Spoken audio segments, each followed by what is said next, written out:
Hello students, मैं संतोष कुमार आज आपके सामने में श्री विवेकानंद जी की जो किताब है सफलता के सोपान, उसमें उन्होंने एकाग्रता कंसंट्रेशन के बारे में बड़ी अच्छी अच्छी बातें बताई हैं। तो मैं ये पढ़ करके आपको बताने जा रहा हूँ। एकाग्रता समस्त ज्ञान का सार है, उसके बिना कुछ नहीं किया जा सकता। साधारण मनुष्य अपनी विचार शक्ति का 90% अंश 90% है ना व्यर्थ नष्ट कर लेता है, बेकार कर ले रहता है। इसलिए वह निरंतर भारी भूलें करता रहता है।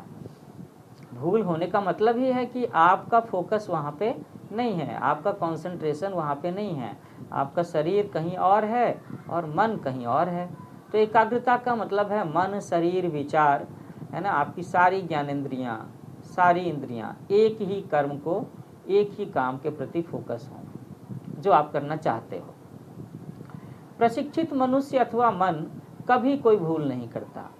ये एक प्रैक्टिस की बात है, अभ्यास की बात है, ट्रेनिंग की बात है कि how to stay concentrated, how to stay focused until my work is not finished. मन एकाग्र हुआ है या नहीं ये कैसे जाने? तो मन के एकाग्र हो जाने पर समय का कोई ज्ञान नहीं रहेगा। आप खो जाओगे, आप मगन हो जाओगे उस काम में, जो भी काम आप कर रहे हो, चाहे पढ़ाई कर रहे हो, साइकिल चला रहे हो, है ना, संगीत सुन रहे हो, जो भी काम कर रहे हो, अगर आप एकाग्र हो तो आपका मन और शरीर वहीं है। इसके अलावा आपको कुछ न दिखाई देगा न सुनाई देगा। जितना ही समय का ज्ञान जाने लगता है ना, हम उतने ही एकाग्र होते जाते हैं। अक्सर आप देखते होंगे कि कई बार पढ़ते समय बच्चे घड़ी को देखते रहते हैं, तो इसका मतलब है कि कहीं ना कहीं पढ़ने में उनका मन नहीं लग रहा। एकदम क्लियर आइडेंटिफिकेशन है, क्लियर संकेत है कि अगर बच्चा बार बार घड़ी देख रहा है तो इसका मतलब पढ़ने पर उसका फोकस नहीं है। या तो वो पढ़ाई से उब रहा है, या फिर भूख लग रही है, टीवी पर उसका कोई प्रोग्राम छूटा जा रहा है, या उसे खेलने जाना है। So he is just waiting to finish his study, है ना, he is not involved in study. हम अपने दैनिक जीवन में भी देख पाते हैं कि जब हम कोई पुस्तक पढ़ने में तल्लीन रहते हैं तब समय की ओर हमारा बिल्कुल ध्यान नहीं रहता, है ना। कोई चीज़ जब आपको बहुत अच्छी लगती है तो आपको उसमें इतना मन लगेगा कि समय आप देखना भूल जाओगे और लगेगा कि अरे इतना समय कैसे बीत गया, ये तो मैंने अभी अभी शुरू किया है, अभी तो मुझे और करना है। जब हम पढ़कर उठते हैं तो अचरज करने लगते हैं कि इतना समय बीत गया। ऐसा ही होता है जब आप एकाग्र होकर के पढ़ाई करोगे या कोई और काम करोगे। पढ़ाई में एकाग्रता बहुत ही जरूरी है। जब मन अत्यंत शांत और एकाग्र रहता है, केवल तभी हम लोगों की समस्त शक्ति सत्कार्य में व्यय होती है। यदि तुम जगत के महान कार्य कुशल व्यक्तियों की जीवनी कभी पढ़ो, बायोग्राफी पढ़ो, तो देखोगे कि वे अद्भुत शांत प्रकृति के लोग थे। कोई भी वस्तु उनके चित्त की स्थिरता भंग नहीं कर पाती, है ना। तुमने पुराने ज़माने के ऋषि मुनियों के बारे में सुना होगा ना, कि कैसे वो तपस्या किया करते थे। तो वहाँ पर वो पूरी तरह से एकाग्रचित्त होते हैं। पानी बरस रहा है, चिड़िया कू कू कर रही है ना, चींटियाँ चल रही हैं, बारिश हो रही है, धूप है, किसी चीज़ का पता नहीं चलता उन्हें।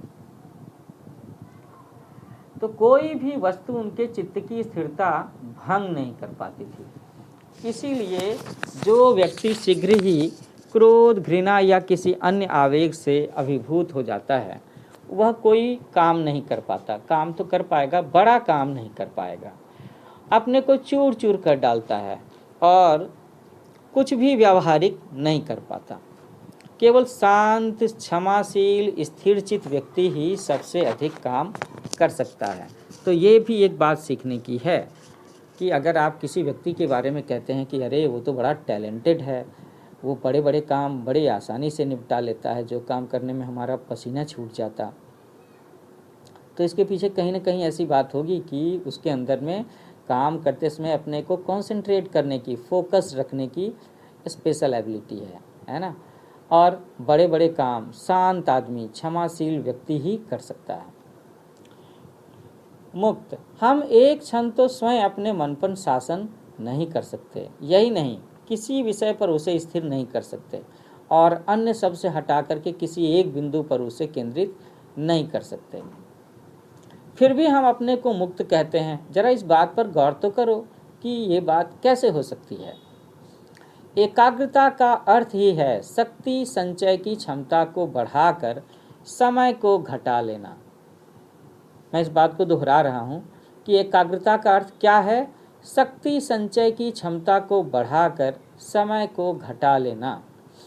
राजयोग इसी एकाग्रता की शक्ति को प्राप्त करने का विज्ञान है।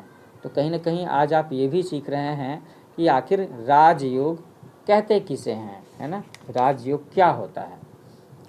अर्थ का उपार्जन हो चाहे भगवत आराधना हो। अर्थ का उपार्जन का मतलब है कि हम कोई भी काम अगर ऑक्यूपेशन के लिए, अपना लिविंग मेंटेन करने के लिए कर रहे हैं, या हम भगवान की आराधना कर रहे हैं, तो जिस काम में जितनी अधिक एकाग्रता होगी, जितना ज़्यादा कंसंट्रेशन होगा, वो कार्य उतने ही अधिक अच्छे प्रकार से संपन्न होगा। इस बात का ना एक छोटा सा उदाहरण आप अपने घरों में देख सकते हो कि माएँ, बहनें, भाभी ये जब किचन में काम कर रही होती हैं तो पूरा का पूरा ध्यान उनका किचन में रोटी बनाते समय, सब्जी बनाते समय, दाल बनाते समय वहीं पर होता है। कुछ यही बात करने के लिए और फोकस रखने के लिए, कंसंट्रेट करने के लिए ही तो हमारे घरों में किचन है ना, का एक किचन का रूम अलग होना चाहिए जहाँ पर सिर्फ खाना बनाने का काम हो। तो मैं एक और बात बच्चों से कहना चाहूँगा कि यही बात है कि अगर आप अपने घर में अच्छे से एकाग्रचित्त होकर के पढ़ाई करना चाहते हो, तो मैं तो कहूँगा कि आपका पढ़ने का कमरा, स्टडी रूम भी अलग होना चाहिए। आपने देखा ना, किचन में सिर्फ किचन, खाना पकाने से संबंधित चीज़ें ही रखी होती हैं, तो आपके स्टडी में भी सिर्फ पढ़ाई लिखाई से संबंधित चीज़ें ही होनी चाहिए। उसी तरीके से आपका बेडरूम है, आप सोने जाते हो, और सोने का मतलब होता है रिलैक्स करना, आराम करना, और सोने में हमारे शरीर के टूट फूट की रिपेयरिंग होती है, शरीर हील करता है अपने आप को। तो बेडरूम में भी सिर्फ सोने से संबंधित, गोल्ड से नहीं, स्लीपिंग से संबंधित चीज़ें होनी चाहिए। अब वापस चैप्टर पर आते हैं कि मन जितना ही निर्मल होगा, साफ होगा, क्लियर होगा, है ना, उसमें वश में करना उतना ही सरल होगा। तो अगर मन को कंट्रोल में रखना है तो आपको अपने मन की निर्मलता पर जोर देना होगा कि आपको क्या क्या बातें मन में रखनी हैं, कैसी बातें सोचनी हैं, और कैसी अनर्गल बातों को मन से बिल्कुल निकाल देना है। मन की एकाग्रता बढ़ाने से नैतिक धरातल पर खतरा है। किसी वस्तु पर मन एकाग्र कर लेना और फिर इच्छानुसार उसे हटा लेने में असक्त होने का, पावर लूज करने का खतरा है। इस अवस्था से बड़ा कष्ट होता है। हमारे प्रायः सभी क्लेशों का कारण हम में अनासक्ति के सामर्थ्य का अभाव है। अतएव मन की एकाग्रता के सामर्थ्य के विकास के साथ साथ हमें अनासक्ति के सामर्थ्य का विकास अवश्य करना चाहिए। सब ओर से मन को हटाकर किसी एक वस्तु में उसे आसक्त करना ही नहीं, वरन एक क्षण से उससे अनासक्त कर किसी अन्य वस्तु में स्थापित करना भी हमें अवश्य सीखना चाहिए। तो आसक्ति और अनासक्ति का मतलब यहाँ पर यह है कि जब हम लगातार किसी एक ही चीज़ के बारे में सोच रहे हैं तो हमारी आसक्ति, हमारा विश्वास, हमारा ध्यान उसके साथ में केंद्रित है। अनासक्ति का मतलब है कि जब उद्देश्य पूरा हो जाए और कोई दूसरा बड़ा उद्देश्य सामने में है तो हमें अपने पहले उद्देश्य, पहले काम से मन को हटाना होगा और फिर दूसरे पर केंद्रित करना होगा। ये काम कुछ ऐसा ही है जैसे कि हम टेलीविज़न में चैनल बदलते हैं।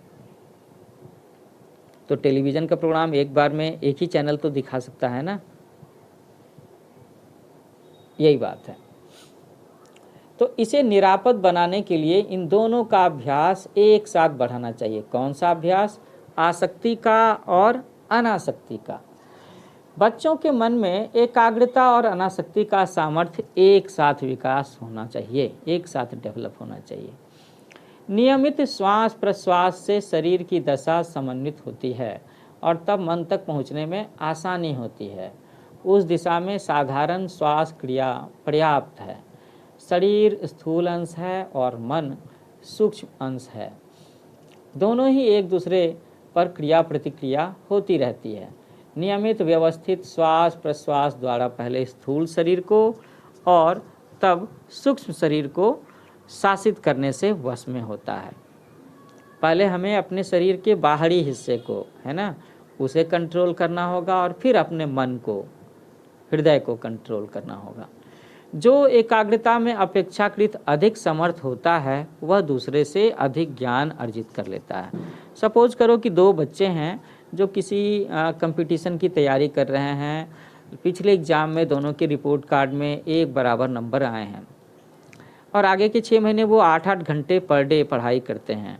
तो इसमें भी वो बच्चा ज़्यादा बेहतर कर सकता है जिसके पास में अपने मन को एकाग्र कर लेने की क्षमता है, कंसंट्रेट करने की, फोकस्ड रहने की क्षमता है। वह दूसरे स्टूडेंट से, है ना, ज़्यादा अच्छा जानकारी प्राप्त कर लेगा। तो बच्चों, इसके साथ में ही ये चैप्टर यहाँ पे ख़त्म होता है, जिसमें हमने एकाग्रता के बारे में, फोकस्ड रहने के बारे में, उसके इम्पोर्टेंस को समझा और इसका अभ्यास कैसे करेंगे ये सीखा। तो जिन बच्चों ने मेरा चैनल सब्सक्राइब नहीं किया है, मैं उनसे कहूँगा कि आप मेरे चैनल को सब्सक्राइब कर लो, जिसका नाम है न्यू एज कोचिंग। तो आगे भी आपकी पढ़ाई और आपकी पर्सनालिटी को, आपकी ज़िंदगी को बेहतर बनाने वाले लेक्चर्स लेकर के मैं आता रहूँगा। Happy learning with new age coaching.